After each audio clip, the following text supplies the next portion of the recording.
Страус яки тәвә кышы дөньядагы иң зур кышларның берсе. Аның буе 2 метр 70 сантиметр, авырлыгы 156 килограмм. Тәвә кышының тәне нык, муены һәм тәпиләре озын. Ул оча белми, ләкин бик яхшы йөгерә. Бер сәгать эчендә 60-70 километр араны йөгереп үтә ала. Аның хәтта бер адымы 4 метр.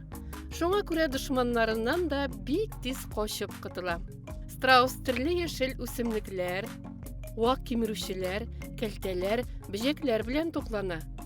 Тешләре булмаганга, ашамлыкларны эшкәртү өчен вак ташлар йота. Су эчмичә дә тора ала, ләкин юлында сулык очраса, сусавын баса һәм рәхәтләнеп коена. Страус курыкканда башын кымга яшерә диләр. Чынлыкта бу алай түгел. Үзенә куркыныч янаса, ул шундук кача. Ә башын җиргә түбән иеп, вак ташлар һәм кым йота. Страуслар гадәттә зур булмаган төркемнәргә берләшеп яши. Бер ата страуска 3 яки 4 ана кош туры килә. Ана кошлар йомырка сала. Син беләсеңме, страус йомыркасы шул кадәр зур, ул 2 килограмм авырлыкта. Бу 25 тавык йомыркасы кадәр. Бер төркемдәге ана страуслар барысы да бер яга йомырка сала. 30-60 сантиметр тирәнлектәге ул яны ата страус казый.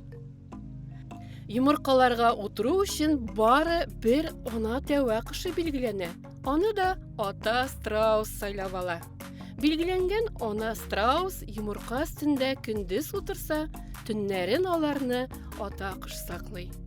40 көннән йомыркалардан бала страуслар чыга. Алар тууга күзләрен ача, ә инде икенче көнне азык табарга ирәнә башлый. Страусның күзләре бик зур һәм матур. Ул дошманын ерактан күреп ала. Ә менә хәтерен ачар, ул күргәнен бары 45 секунд хәтерли, ә аннары оныта. Шуңа күрә дрессировкага бирелми. Галимнәр фикеренчә, бу аның баш миенең бик кечкенә булуы белән аңлатыла. Ул бары Әстерхан чикләвеге кадәр генә. Тәвә кышы кыргый табигатьтә 40 ел, ә кешеләр карамагында 70-80 ел яши. Страусларны Африка һәм Көнбатыш Азиядә очратырга мөмкин.